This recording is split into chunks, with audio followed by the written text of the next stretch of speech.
오늘 본문은 지난 8장에 이어지는 말씀입니다. 이 땅의 성소가 아닌 저 하늘 성소의 주인 되시는 하나님께서 과거에는 당신의 손가락으로 돌판에다가 율법을 새겨서 그 말씀을 주셨지만 인생들은 그 율법을 늘 잊어버리고 뒤로 던져버리고 자신과 분리시키는 동떨어진 삶을 살았었습니다. 그러나 이제는 성령께서 잃어버릴 수 없도록 우리의 마음속에 그 언약을 새기셨다라고 표현하고 있습니다. 그래서 이것을 우리가 비유할 때 하나님이 돌 비석에다가 그것을 새기신 첫 언약 모세의 율법처럼 이제는 우리 마음 비석에 세우셨다. 그래서 신비에 새기셨다라는 표현을 우리가 사용하죠. 8장에서는요. 이 언급된 옛 언약과 새 언약의 대조를 살펴보면 이렇게 대조를 해주고 있었습니다. 이 땅의 성소와 저 하늘의 성소, 그것을 참장막이라고 불렀습니다.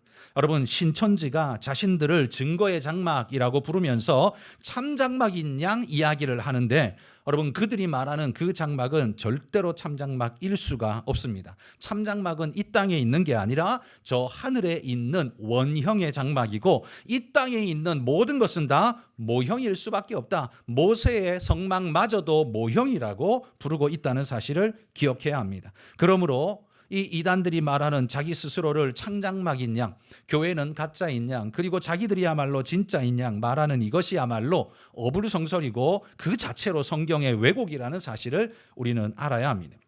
두 번째로 아론 대제사장이 바로 그 땅의 성소를 섬기고 일을 하고 그리고 하늘에서는 예수 그리스도께서 자막 보여주십시오. 도표를 예수 그리스도께서 그 대제사장의 사역을 감당하신다. 이 땅의 모세의 성막에는 아론 제사장이, 저 하늘의 참장막에서는 예수 그리스도께서 제사장으로 계신다라고 이야기하고요. 그리고 이 땅의 성소는 바로 하나님이 모세에게 돌비에 새겨주신 율법의 기초에서 그것이 진행된다면 저 하늘의 성소는 우리 마음에 기록하신 복음의 말씀의 기초에서 그 모든 것이 진행된다고 우리에게 일러주고 있습니다. 여러분, 유대인들이 주장하는 그 모든 율법과 그 예식이 어디에 기초를 두고 있을까요? 자막됐습니다. 그거 구약 첫 언약이 말하는 그 모든 예식은 모세의 율법에 기초하죠. 히브리서는 그걸 옛 언약이라고 부르고 있습니다.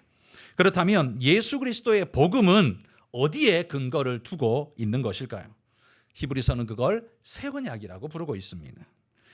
그 옛 언약을 지키기 위해서 성막과 제사장이 필요했다면 히브리서는 이렇게 묻는 거예요.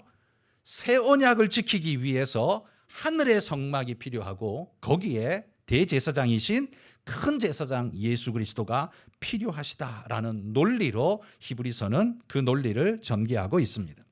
오늘 본문 9장은요.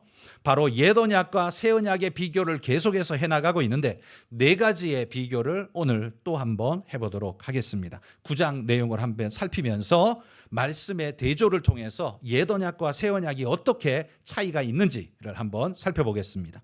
첫 번째, 옛 언약과 새 언약의 비교. 첫 번째는요. 첫 언약은 세상에 속한 성소의 일이고 새 언약은 이 창조에 속하지 않은 하늘 성소에 있는 사역인 것을 강조하고 있습니다. 자, 1절 말씀, 성경 9절 1절 같이 자막에 나올 텐데요. 한번 읽어보겠습니다. 옛 언약에도 섬기는 예법과 세상에 속한 성소가 있더라. 자, 11절입니다. 새 언약 읽습니다. 그리스도께서는 장래의 좋은 일의 대제사장으로 오사 손으로 짓지 아니한 것 곧 이 창조에 속하지 아니한 더 크고 온전한 장막으로 말미암아. 여기 보면 세상에 속한 것과 이 창조에 속하지 아니한 것으로 구분을 하고 있죠. 대조를 이루고 있습니다. 이 세상에 속한 것을 설명하면서 2절부터 7절까지는 이 땅에 속한 성소, 그걸 첫 장막이라고 부르는데요.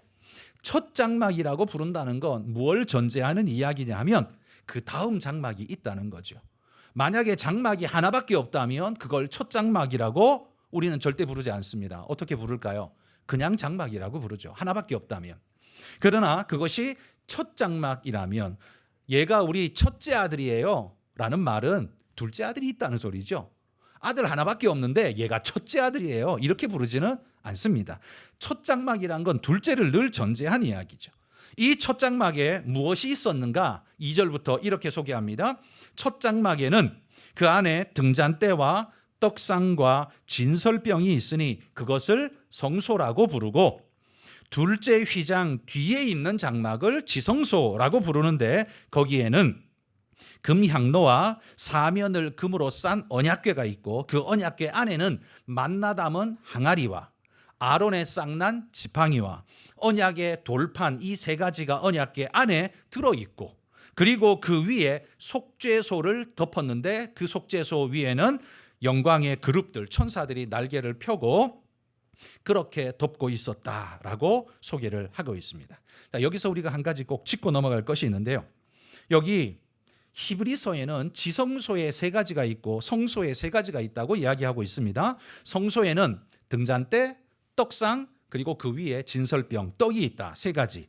그리고 지성소에는 금향로가 있고 언약궤가 있고 언약궤 안에 세 가지 기물이 있는데 언약궤가 있고 그 위에 속죄소가 있다. 세 가지를 이야기하고 있습니다. 그런데 정작 사실 엄밀히 말하면 여기 지성소에 금향로가 있다고 말하는데 금향로는 원래 어디에 배치되냐면 지성소가 아니라 성소에 있는 것입니다.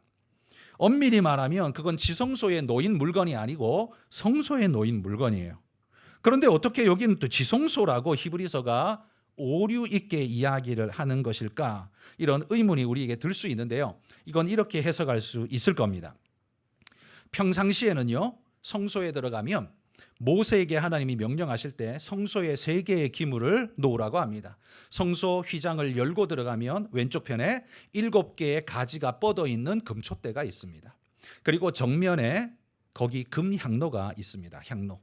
그리고 오른쪽 편에 떡상이 있고 떡상 위에 떡이 12덩이가 올라가 있습니다. 그걸 진설에 놓은 떡이라고 해서 진설병이라고 부릅니다. 이 떡상과 떡은 한 세트이기 때문에 하나로 묶어서 성소에는 이 세 가지가 있습니다. 금촛대, 금향로, 떡상, 세 가지의 기물이 있는데 지성소 안에 들어가면 언약궤와 언약궤 위에 속죄소 이거밖에 없습니다. 그런데 왜 금향로가 지성소에 있다고 말하냐 하면, 여러분 대속죄일에 대제사장이 지성소에 딱 한 번 들어가잖아요. 지성소에 들어갈 때 제일 먼저 금향로에 향을 피워서 연기가 막 피어오르도록 해서 그걸 지성소 안에 먼저 집어넣고, 그리고 연기를 어느 정도 피면서 안으로 들어가서 그 향로를 지성소 안에 세워둡니다. 그리고 대속죄일의 모든 예식이 끝날 때까지 그 금향로는 계속 지성소 안에서 계속 피어오르도록 그냥 거기 내버려 둡니다. 왜냐하면 그 향연으로 인해서 그 지성소 안이 가리어져서 지성소, 그 속죄소가 바로 하나님의 처소인데 죄 있는 인간이 하나님을 직접 눈으로 보지 못하도록 하는 방편으로서 연기를 피워냈다는 거죠. 그래서 지성소에 들어갈 때 먼저 향로를 집어넣고 연기를 피워서 그 다음에 몸으로 들어가서 거기다가 향을 두고 계속 피웠으니 지성소에 들어간 대제사장의 시선에서는 지성소 안에 기물이 뭐가 있는 거예요? 금향로가 있고 언약궤가 있고 그 위에 속죄소가 있는 것처럼 보일 수밖에 없는 거죠. 지성소 안에 들어가 본 사람인 대제사장은 그렇게 이야기할 수밖에 없는 겁니다. 향로가 있고 언약궤가 있고 그 위에 속죄소가 있고, 그래서 히브리서는 이 대제사장의 시각으로서 금향로가 지성소 안에 있다 이렇게 이야기를 하고 있습니다만, 평상시에는 지성소 안에 있는 게 아니라 성소에 놓여 있는 것이 향로입니다. 어쨌든 이런 기물들이 성소와 지성소에 나뉘어서 이렇게 배치되어 있는데요. 그런데 여러분, 이 성소의 기물들과 지성소 언약궤 안의 기물들은 왜 필요했을까요? 왜 필요했다고 생각하십니까? 물론 등잔대는 불 밝히기 위해서 필요하고 떡상은 하나님 앞에 떡을 올려서 마치 식사를 대접하듯 마음을 표하는 데 사용했다. 그럴 수 있습니다. 그런데 지성소 안의 언약궤는 그 언약궤 안에 한번 들어간 돌판, 금항아리, 만나 담은 금항아리, 아론의 쌍난 지팡이 세 가지는요, 그 언약궤 안에서 한 번도 꺼내지 않았거든요. 꺼내지도 않을 걸 그 안에 집어넣어놓고 뭐하러 거기다가 넣어놨을까요? 성소의 기물과 지성소와 약간의 기물들의 필요는 뭘까요? 만약에 이런 기물이 없다면 그러면 하나님의 임재하시는 성소가 아닌 게 될까요? 예를 들어 하나님이 그 예배 제사를 받으러 하늘에서 이렇게 내려오시다가 언약궤가 없네. 돌판이 없네. 만나 담은 항아리가 없네. 그럼 돌아가 버리실까요? 예배 안 받으실까요? 하나님이 임재하지 않는 게 될까요? 물품이 없으면. 하나님의 임재를 결정짓는 건 그 기물들일까요? 아니라는 이야기입니다. 그런 기물들의 존재 이유는 전부 다 인간들 때문입니다. 하나님을 위해서가 아닙니다. 성소 안에 있는 기물은요, 하나님을 위해서 있는 게 아니라 사실은 우리를 위해 있습니다. 인생이 하나님을 섬기는 예법을 위해서 기물이 있고, 언약궤 안에 기물들은 전부 목적이 뭐냐 하면, 여러분, 그 만나 담은 항아리, 아론의 쌍난 지팡이, 모세의 돌판, 이거 세 개 다 특징이 뭐예요? 이건 전부 다 하나님이 주신 기적의 증거물들입니다. 하늘의 만나, 이거 하나님만이 하실 수 있는 거죠. 아론의 쌍난 지팡이가 맨질맨질하게 맨날 들고 다니는 그 죽은 나무에서 어떻게 꽃이 피고 열매가 맺습니까? 그런데 하나님은 그 기적을 일으키셔서 당신의 살아계심과 아론에 대한 선택을 보이셨단 말이죠. 그러니까 그게 하나님의 증거인 거예요. 하나님의 살아계심의 증거. 돌판, 그것도 모세가 만든 게 아니에요. 하나님이 친히 손가락으로 쓰셨다고 분명히 성경에 기록하고 있습니다. 그러니까 그 세 가지는 전부 다 뭘 의미하냐면 하나님의 살아계심에 대한 증거물들이에요. 그리고 그 증거물들이 들어있는 언약궤를, 약속의 말씀이 들어있기 때문에 우리가 언약궤라고 부르기도 하지만 이 언약궤에 다른 이름이 있습니다. 증거궤라는 말 들어보셨나요? 증거궤. 그게 왜 증거궤냐 면 하나님의 살아계심과 그 증거물들이 들어있는 궤이기 때문에 그게 증거궤가 되는 겁니다. 그 모든 기물들은 다 하나같이 뭐냐 하면 눈에 보이시지 않는 하나님, 야, 그 하나님이 어디 있어? 그럴 때에 모든 이스라엘이 말하는 거죠. 저 증거궤를 봐라. 그 안에 들어있는 기물을 봐라.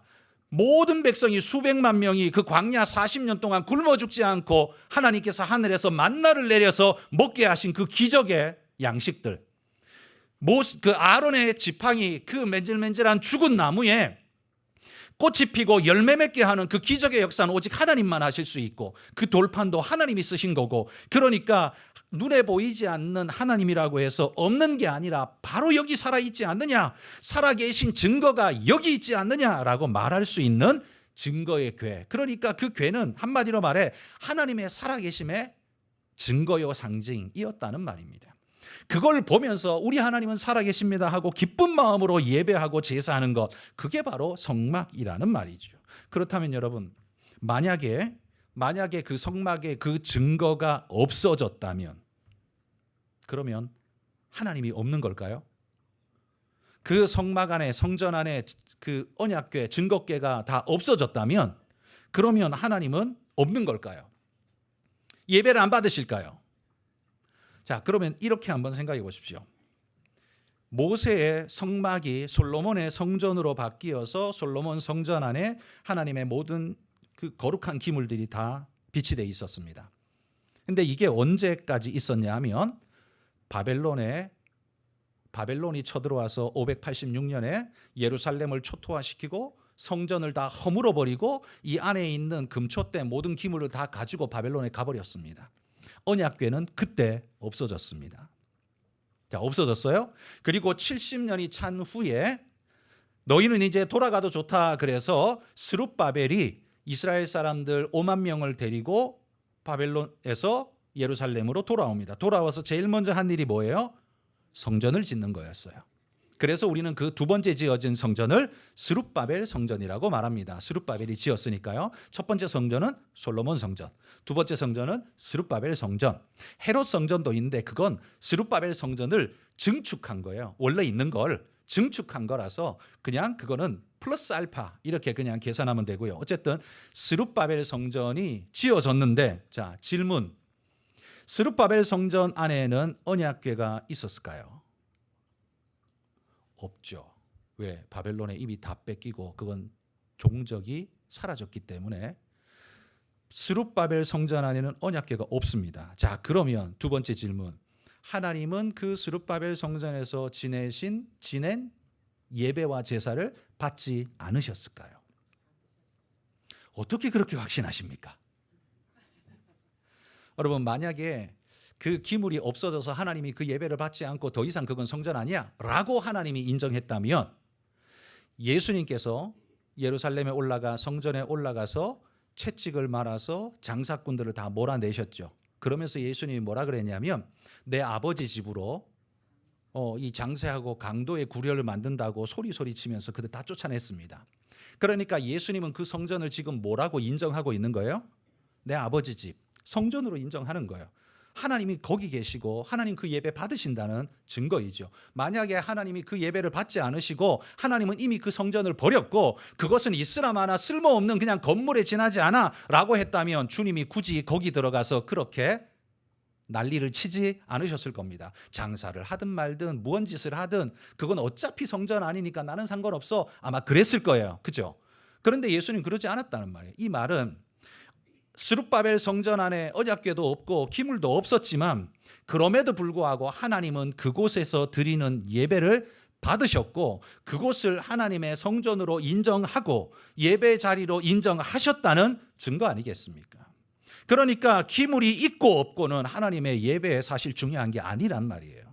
그 기물의 용도가 뭐라고요? 하나님이 보이지 않으시니 연약한 인간이 자꾸 하나님 없다 하고 없는 거 아니야 하는 그들에게 하나님의 존재, 살아계심과 그분의 역사를 실제적으로 보여줄 수 있는 증거물, 그걸 넣어두고서 그들에게 교육하기 위해, 알려주기 위해서 그것들이 필요했을 뿐이지 제사 자체에는, 하나님의 예배 자체에는 사실 그게 필요한 건 아니었다는 말이에요. 그게 있어도 그만, 없어도 그만. 기물이 없다고 하나님이 없는 게 아니죠. 기물은 없어도 하나님은 여전히 존재하시고 우리 예배를 받으시는 겁니다. 그래서 여러분, 그 기물들이 성전을 성전되게 하는 게 아니라는 말입니다. 하나님의 임재가 그 성전을 성전되게 하고 우둔한 인생들로 하여금 하나님이 안 보이니까 그 기물들을 보여주시며 봤지? 내가 너희 가운데 역사한 증거가 바로 이거야. 나는 살아 역사하고 오늘도 너희와 함께하는 하나님이야 라는 걸 보여주기 위해서 거기다가 그렇게 두셨을 뿐이라는 말이에요. 그러나 그 기물이 없다고 해서 하나님이 안 계신 건 절대 아니다라는 거예요. 여러분, 이 옛 성막에는 이것들이 있었습니다. 자, 그러면 새 언약의 성소, 옛 언약의 성소는 모세의 성소, 그 다음에 솔로몬 성전, 스룹바벨 성전으로 이어져 갔는데 새 언약의 성소는 어디 있을까요? 그 모세의 장막의 원형인 그건 하늘에 있다라고 했습니다. 자, 히브리서 8장 5절 하반절에 보면 이렇게 말했어요. 삼가 모든 것을 산에서 내게 보이던 본을 따라 지으라, 이렇게 말씀하셨습니다. 그래서 모세가 그 본을 따라서 지은 것이 성막이라고 했습니다. 그러니까 원형은 하늘에 있고 모형을 여기다가 만들어 둔 것일 뿐이라는 말이죠. 그러면 원형은 저 하늘에 있다 그랬어요. 저 하늘에. 그러면 그곳은 도대체 어떤 곳일까? 사람 중에 본 사람이 있냐? 한 사람이 딱 봤습니다. 누가 봤냐면 사도 요한이 반모섬에서 살짝 봤습니다. 자, 요한계시록 21장 22절 읽어봅시다. 성 안에서 내가 성전을 보지 못하였으니 이는 주 하나님 곧 전능하신 이와 및 어린 양이 그 성전이십니다. 이게 뭐냐면 사도 요한이요, 하늘의 예루살렘에, 그 하늘 예루살렘 신부같이 내려오는 그 예루살렘을 보며 감격하고 그 안에 들어가서 보니까 너무 화려하고 막 성문에 뭐 각종 보석이 박혀 있고 너무너무 아름다운 거예요. 그냥 말로 표현할 수 없이 아름다웠어요. 그런데 그 성전 안에 들어가 보니 그 안에, 그 예루살렘 성 안에 성전이 없는 거예요. 원래는 이 땅의 예루살렘 성 안에 성전이 있었잖아요. 그러니까 당연히 있어야 될 것 같은데 가보니까 없대요. 왜 없지? 그러고 보니까 성경이 그렇게 말하는 거예요. 성 안에 내가 성전을 보지 못하였으니 이는 주 하나님 곧 전능하신 이와 성부 하나님이죠, 어린 양 성자 예수님이죠, 그분이 성전이십니다. 그분 자체가 성전 되셔서 더 이상 그곳에는 어떤 건물, 어떤 예배의 처소, 무엇이 다로 기물 이런 게 필요하지 않다라고 이야기하는 겁니다. 이 땅과 같이 또 다른 하나님의 어떤 처소가, 건물이 필요하지 않아요. 그곳에는 다른 어떤 게 필요치 않다는 말이죠. 9장 11절 중반에 보면 이 창조에 속하지 아니한 더 크고 온전한 장막이라고 그곳을 이야기하고 있어요. 여기는 불완전한, 모세의 장막은 불완전한 곳인데 그곳은 완전한 장막. 이건 이 창조에 속한 것들로 만든 성막이지만 그곳은 이 창조에 속하지 않은 하늘에 고유한 것으로 만들어진 온전한 곳이라고 표현하는 거예요. 여러분, 저 하늘 성막에는요, 그러면 언약궤하고 이런 게 있었을까요? 하늘 성막에 언약궤가 필요했을까요? 그게 필요 없습니다. 왜 필요 없어요? 제가 아까 말했죠? 언약궤는 예배를 위해서 필요한 게 아니라 하나님의 살아계심의 증거라고요. 그런데 여러분, 우리가 저 천국에 가면 하나님의 살아계심의 증거가 필요할까요? 직접 볼 텐데, 직접 만나서 나눌 텐데, 그분에 대한 증거가 왜 필요하죠?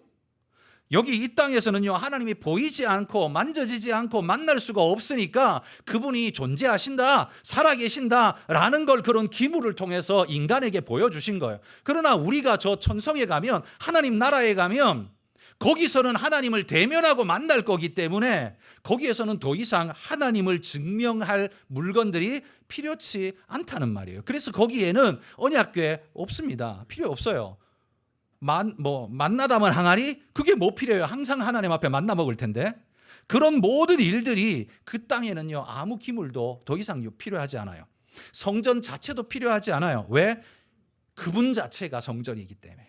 어디서든 그분과 함께 하기 때문에. 그래서 저 하늘의 성전은요, 이 땅에서의 제한되고 구획지어지고 그 다음에 어떤 증거물이 꼭 있어야만 이게 성전일 것 같은 어떤 그런 유한한 어떤 성전이 아니라 진짜가 거기에 있다라고 강조하는 겁니다. 여러분, 우리 모두가 우리가 언제 그때 갈지 모르지만 거기 가서 만나봅시다.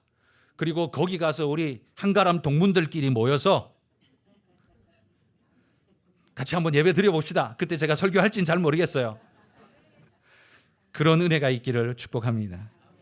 여러분, 옛 언약과 새 언약의 두 번째 비교는요, 첫 언약은 염소와 송아지의 피로 제사하지만 새 언약은 오직 예수 그리스도의 피로 제사한다라는 사실을 강조합니다. 자, 성경 13절 말씀, 옛 언약입니다. 13절 읽습니다. 염소와 황소의 피와 및 암송아지의 죄를 부정한 자에게 뿌려 그 육체를 정결하게 하여 거룩하게 하거든. 이게 옛 언약의 말씀이에요. 새 언약 12절 읽습니다.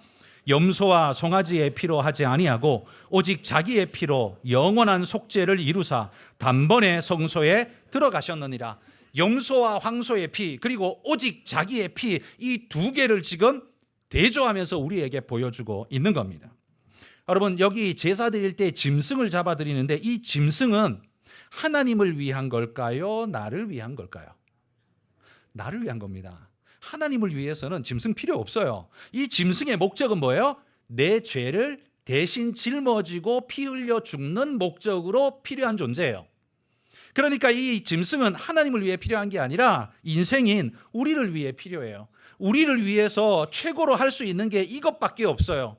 그런데 하나님이 그거라도 알아주시겠다, 인정해 주겠다라고 말씀하셨어요. 염소라도, 송아지라도, 양이라도. 그런데 여러분, 그런 동물이 아니라요, 하나님이신 예수 그리스도, 그분이 친히 당신의 피를 흘리사 우리를 위해 제사하셨다면 짐승 잡아서 드린 제사하고 예수님의 피로 드린 제사하고 이 둘은 차이가 얼마나 크게 날까요?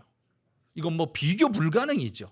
비교 불가능해요. 제사의 질을 결정하는 이 제물의 특징이요, 질적으로 차이가 너무 나는 거예요. 이건 짐승, 인간보다 못한 짐승, 그거 잡은 거, 이건 하찮은, 표현이 그렇습니다만 하찮은 제사라면 인간과는 비교도 안 되는 하나님, 그분의 피로 드려진 제사, 이건 무엇과도 비교할 수 없는 어마어마한 제사라는 말이죠. 이 염소와 황소의 피로 드린 제사가 무가치하다는 말은 아닙니다.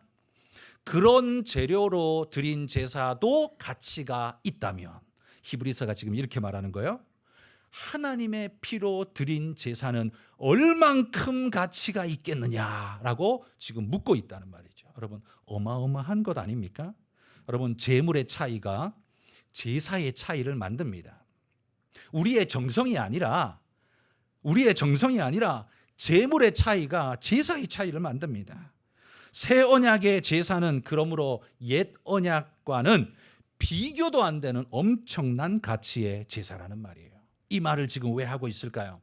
지금 고통받는 로마에 있는 유대 그리스도인들이 이 복음을 버리고 유대교로 돌아가서 모세 장막에서 제사 지낼까 하고 있는, 기웃거리고 있기 때문에, 야, 이 어마어마한 가치를 버리고 그 하찮은 가치로 다시 돌아가겠다고 지금 그 질문을, 이야기를 하고 있는 거죠. 여러분, 이 땅의 성소와 하늘 성소의 차이를 우리 첫 번째에서 이야기했습니다. 이게 소속의 차이라면, 땅의 소속, 하늘의 소속, 소속의 차이를 말해줬다면, 두 번째 차이, 염소와 황소의 피로 드린 제사, 그게 아니라 예수님의 피로, 하나님의 피로 드린 제사라면 이 제사의 질적 차이가 얼마나 엄청나냐라는 사실을 우리에게 지금 강조하고 있다는 거예요. 자, 세 번째, 옛 언약과 새 언약의 비교. 세 번째는요, 첫 언약은 인간 대제사장이 매년 한 차례씩 홀로 들어가서 제사 지내야 했지만, 새 언약은 예수 그리스도께서 단번에 딱 한 번으로 영원히 끝내버렸다라는 사실을 강조합니다. 자, 7절 말씀, 옛 언약입니다. 읽습니다. 오직 둘째 장막은 대제사장이 홀로 1년에 한 번 들어가되 자기와 백성의 허물을 위하여 드리는 피 없이는 아니하나니. 자, 새 언약 12절입니다. 염소와 송아지의 피로 하지 아니하고 오직 자기의 피로 영원한 속죄를 이루사 단번에 성소에 들어가셨느냐. 여기는 1년에 한 번 계속 가야 돼. 계속해야 돼. 그래야 효력이 있어. 안 그러면 효력이 끝나버려. 그렇지만 예수님은요, 단번에 딱 한 번 드렸는데 그게 영원한 효력 있는 에너지라는 말입니다. 모세의 성막에서는요, 대제사장이 백성의 죄를 속하기 위해 1년에 한 번 지성소에 들어가서 그 죄를 속합니다. 그것도 한 번에 끝나는 게 아니라 매년 해야 됩니다. 왜냐하면 그거 효력이 1년밖에 안 가는 아주 유한한 것이기 때문입니다. 그러나 예수 그리스도의 새 언약의 제사는요, 그건 어디에 있든 상관없이 영원한 효력을 나타내는, 그래서 다시는 다른 제사를 필요로 하지 않는 영원하고도 유효한 제사의 완성이다라고 했어요. 제가 지난주에 유대인들이 지금 제3성전, 세 번째 성전을 짓고자 그렇게 마음을 먹고 힘쓰고 있다라는 그런 유튜브 이야기를 많이 봐요.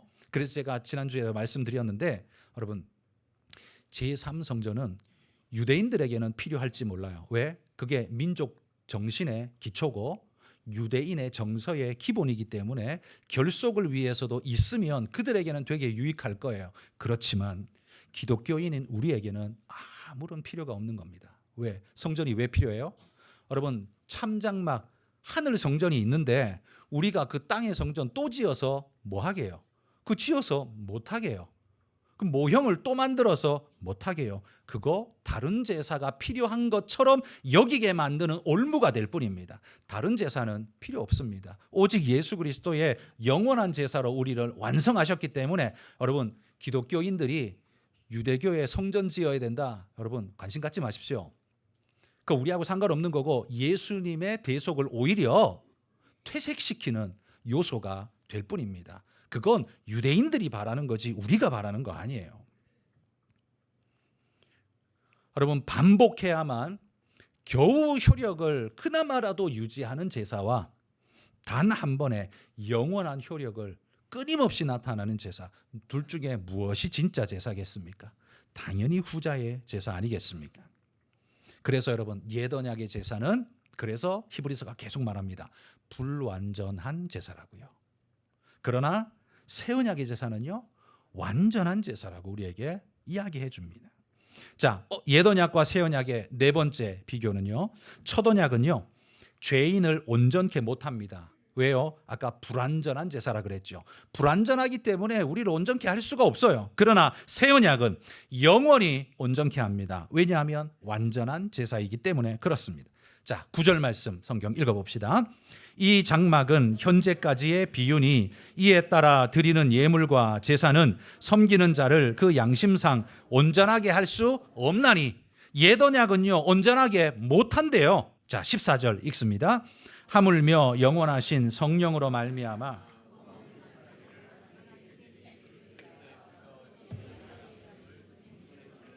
깨끗하게 하고 살아계신 하나님을 섬기게 하지 못하겠느냐? 할 수 있다라는 말이죠. 너희 양심을 죽은 행실에서 깨끗게 하고 살아계신 하나님을 섬기게 하는 완전한 제사라고 이야기를 하는 겁니다. 모세의 성막 제사는 매년 다시 제사를 드려야 합니다. 그 말은 이 제사가 온전한 것이 아니라는 그 자체로 증거가 되는 겁니다. 하나님 앞에서 그의 심령이 찌들어서 그 제사드렸던 유대인들이 어떻게 됐는지를 보십시오. 계속해서 범죄하고 더 깊은 범죄로 빠져드는 모습을 보십시오. 그러나 새 언약의 제사는요, 우리의 심령에 보혈을 바르고 치유를 완성하셨기에 비록 우리의 허물과 연약이 있어도 죄에 대한 값을 주님이 다 치르셨기 때문에 더 이상 그것에 대한 죄값은 없다라고 성경이 분명히 말하는 겁니다. 여러분, 유월절에 죽음의 천사가 문설주와 문인방에 발린 그 피를 보고 넘어간 것처럼 예수 그리스도를 믿고 그분의 피를 덧입은 우리는 마지막 심판날에 죽음의 천사를 넘겨버리는 하나님이 야, 너 통과, 넘어가, 걔 건드리지 마, 넘어가 라고 하는 은혜의 역사가 있을 줄 확실히 믿습니다. 이 마지막 심판은요, 지상에 존재하는 모든 인생들이 다 하나님 앞에 서야 할 심판입니다. 그게 뭐 교회 다니는 사람만 그때 그 앞에 서는 게 아니라요, 안 믿는 자들, 뭐 절에 다니는 사람 그 누구를 알지라도 하나님이 창조한 모든 인생들은 그 마지막 심판석에 다 서게 될 겁니다. 그때에 자신의 죄값을 치러야 되는데 하나님이 우리를 보시고, 우리 믿는 자들은 누가 죄값을 대신 치렀어요?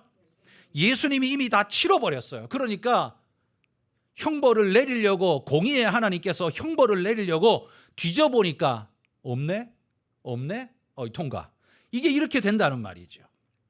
여러분, 제가 20대 초반에 제가 만으로 20살 때부터 전도사 생활을 했습니다. 그때부터 설교를 했는데요, 제가 20살 때인지 21살 때인지 제가 청년부를 놓고 교육을 할 때인데 그때는 조그만 교회여서 교육을 하고 있었는데 제가 그랬거든요.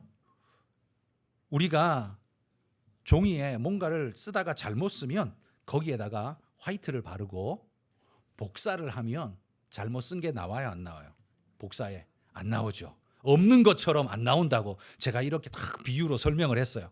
그랬더니만 하필 그때 담임 목사님이 뒤에서 저기 지나가시다가 듣고는 잠깐 하고는 설명을 다시 하신 거예요. 뭐라고 했냐면, 야, 그래도 화이트 바른 표시는 나잖아.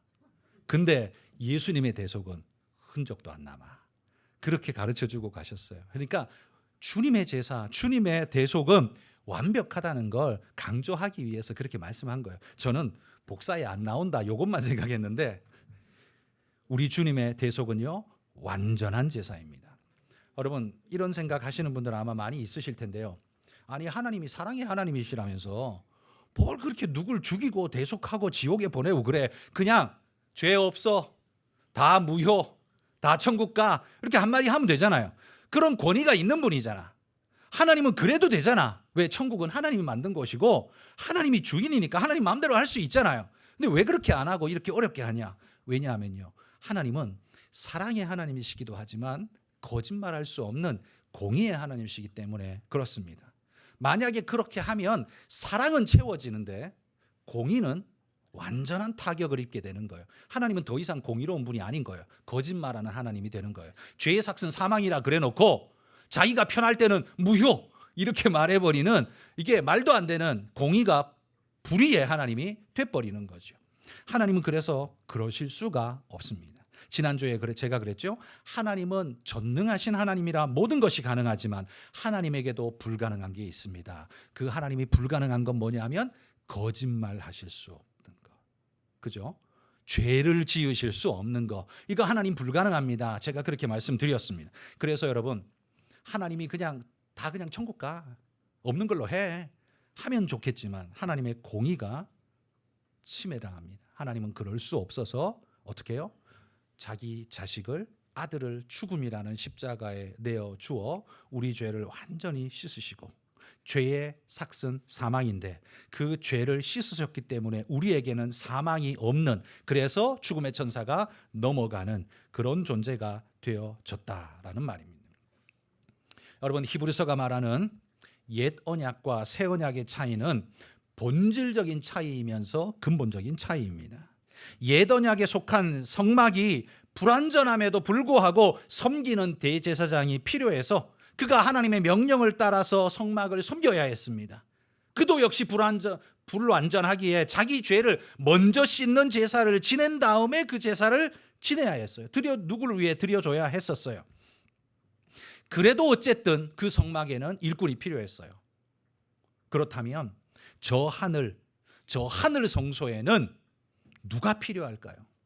그게 바로 예수 그리스도 대제사장.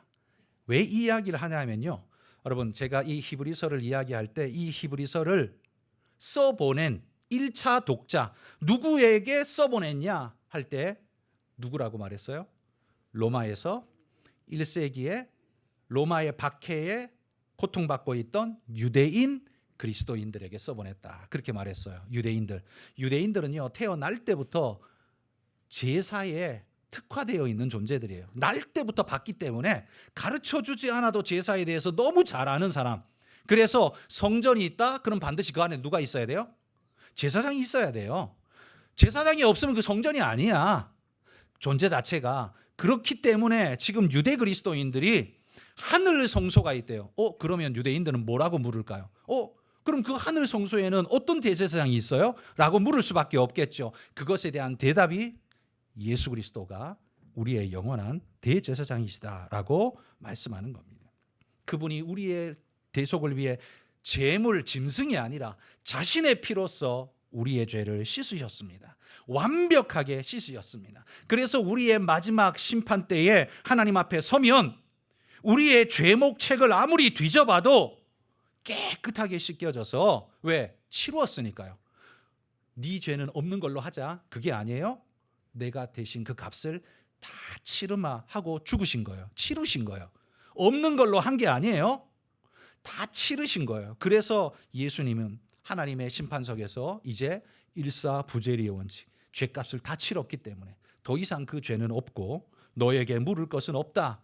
이게 바로 우리가 받을 마지막 심판의 결론이란 말이에요. 그렇기 때문에 여러분, 여기에서 착하면 천국 간다는 말은 성경적으로 그 어디에도 성립될 근거가 없다는 사실을 기억하십시오. 착하면 천국 간다. 그건 인간의 도덕적 심성이 만들어낸 일명 인간의 격려용 멘트일 뿐입니다. 그러나 사실은 착해서 천국 가는 게 아닙니다. 여러분, 인간이 착해봐야 거기서 거기입니다. 우리의 착하다는 건 절대적인 용어가 아니라 상대적인 용어예요. 누구보다 착하다, 어떤 사람보다 좀 더 착하다, 그거지. 완벽하게 착한 사람은 아무도 없습니다. 착한 사람은 죄 안 짓습니까? 착하기만 하고 죄 안 짓는 사람이 존재하나요? 없어요. 착하면서 죄를 지어요. 그러니까 죄 지은 착한 사람이 있을 뿐이에요. 그런데 그 죄값을 그들이 치러야 해요. 죄의 삭은 뭐라고요? 사망이라고요. 결국 인생은 착해도 죽고, 결국 그 안타깝지만 아무리 세상에서 착하다는 말을 들어도 그에게 천국이 보장될 수가 없다는 말입니다.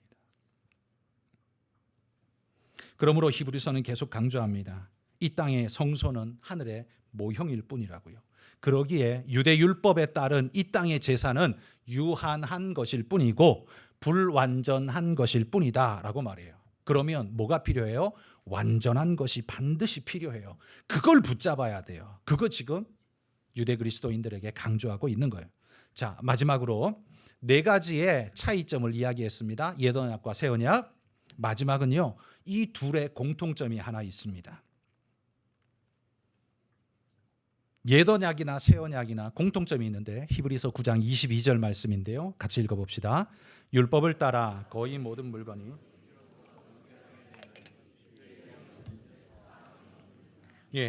구약 성소에서도 신약의 하늘 성소에서도 동일한 것은 우리 죄를 씻는 건 뭐라고요? 피 흘림이 없은즉 사함이 없느니라. 그러니까 여기 피는 뭘 의미하냐면 여기 살짝 그어가지고 피 한 방울 똑 떨어뜨리면 된다는 소리예요? 아니에요. 이 피 흘림은 죽음을 이야기하는 거예요. 여기 피는 죽음을 말하는 거예요. 그러니까 죄 지은 자는 죽어야 돼요. 그러니까 이건 땜빵도 없어요. 그냥 죽어야 돼요. 피 흘림이 없은즉 사함이 없다. 죄값은 반드시 치러야 한다. 이 이야기입니다. 그런데 예수 그리스도께서 죽어 주신 거예요. 네 죄는 이제 없다. 없는 걸로 하자. 제가 계속 강조합니다. 그거 아니에요. 그렇게 말하면 그건 성경을 진짜 모르는 사람이 하는 소리예요. 예수 믿으면 하나님이 없는 것처럼 해준다? 아니요. 없는 것처럼 해준 게 아니라 그분이 우리 죄를 진짜 짊어지고 죽으셨기 때문에 죄값이 그게 다 치러졌기 때문에 해소가 된 거예요. 없는 것처럼 해주는 게 아니라 해소가 된 거예요. 차이가 엄청나죠. 없는 것처럼 해주는 건 하나님을 거짓말쟁이로 만드는 거예요. 사기꾼으로 만드는 거예요. 자기는 분명히 죄의 삭은 사망이라 그래놓고 없는 것처럼 하면 어떻게? 이렇게 되는 거예요. 그러니까 말을 잘하셔야 돼요. 이렇게 말을 하면 이건 잘못된 거예요. 없는 것처럼이 아니라 없애주셨어요. 왜? 당신이 다 짊어지고 죽어주셨어요. 그 죽음은 가짜가 아니에요. 진짜예요. 그래서 하나님이 우리의 죄를 마지막 순간에 죄의 삭은 사망인데 너는 죄가 없네? 그러면 너는 통과, 천국 이렇게 된다는 말입니다. 여러분과 제가 착해서 무한정 착해서 천국 가나요? 오늘 여기 교회 앉아 있나요? 아니요. 죄인이기 때문에 여기 앉아 있는 겁니다. 하나님이 내 죄를 속해주지 않으시면, 예수님이 내 죄를 속해주지 않으면 나는 지옥 갈 수밖에 없는 존재이기 때문에 그 은혜를 갈망하면서 여기 앉아 있는 겁니다. 그분이 우리 죄를 씻으셨습니다. 믿으시기를 축복합니다. 그래서 이곳에서는요, 감사와 기쁨으로 예배하는 거예요. 그래서 교회에서는 감사와 기쁨으로 하나님 앞에 예배하는 겁니다. 그러므로 여러분에게 한 가지만 권면드립니다. 여러분, 이제 우리 구원받았네? 내 마음대로 살자.